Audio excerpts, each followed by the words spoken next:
Welcome. My name is Carolyn and I am a ghost healer.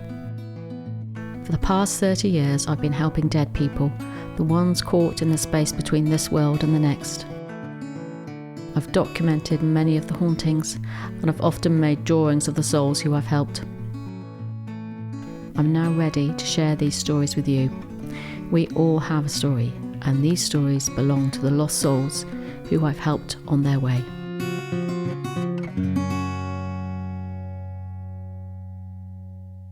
Today, I'd like to tell you a story about a ghost who was haunting a pub. And this pub is called the Crown Inn. It's in Wells, in Somerset, in England. And it's in a lovely little marketplace. Actually dates back to Tudor times.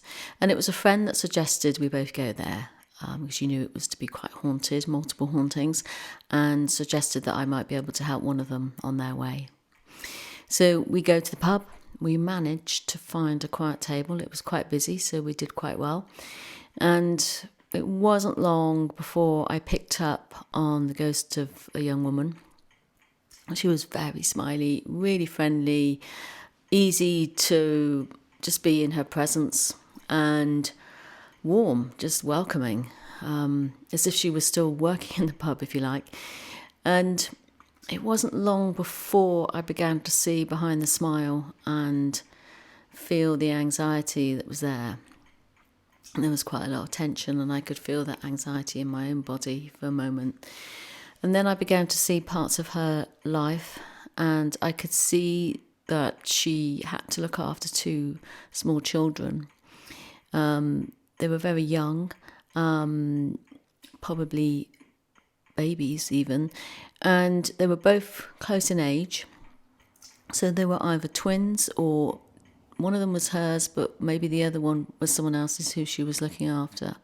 And she was really anxious about whether she could just hold it all together, work in the pub and have shelter and food at the end of the day. And she would wake up every morning just so grateful that she had work ahead of her, and that, ultimately everyone would be all right for that day. And because of this, I did wonder, where was her support network? Where was her family in all this?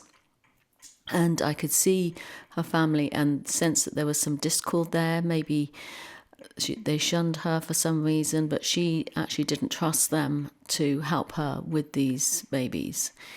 So she was there in the pub working. She had her hair wrapped in a sort of cloth, and I think there was a lot of bending down with her work, quite manual labour.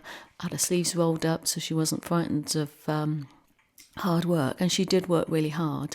And I see that the pub, the inn, as it may have been then, was very supportive of her. She was very friendly, worked very hard, and people liked her, people knew her, and that was her life.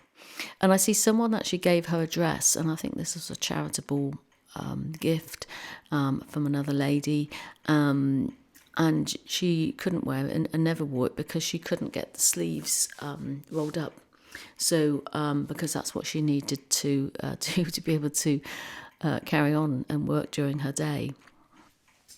Her anxiety around these small children was primarily what was holding her back. And I think when she died, she didn't move on because she was just so worried about them and just had to carry on working. I see her walking out in the marketplace, and there was some sort of minor injury that happened, whether she was just knocked or something. She walked into something walked into her and punctured her skin, or maybe cut a little bit. And because she wasn't looking after herself, because she was just worried about these little ones, she let it go, and I think that caused an infection, and that probably was the ultimate cause of her death.